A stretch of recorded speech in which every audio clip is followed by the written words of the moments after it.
Well, that's a very good question. I think what the conclusion I've come to about this is that what you try to do is, as far as possible,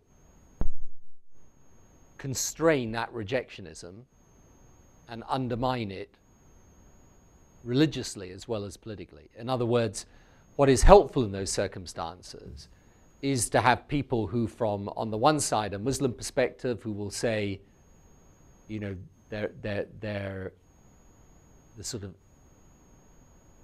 anti-Israeli nature of that position is actually hostile to our concept of Islam.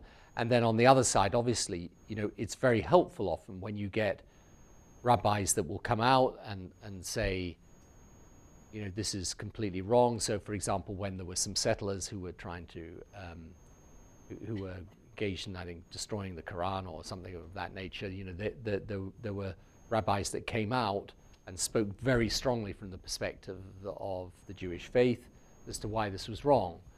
Now, you will never, how do you deal with them in the end?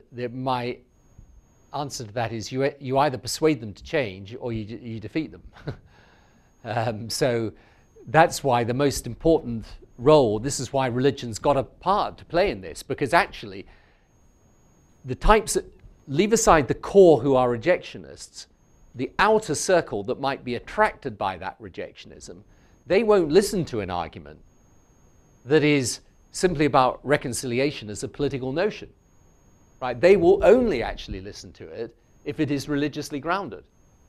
And this is why, in dealing with these issues, religion, you know, and religious faith is so, or religious teaching is so important, because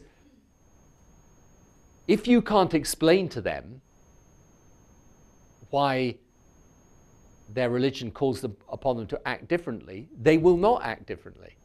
So this is why it's very important. So my answer is you try and limit the appeal, and you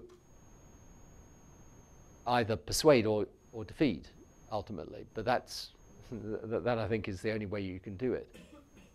And that's why religious leaders have a responsibility in this situation and can't opt out of it.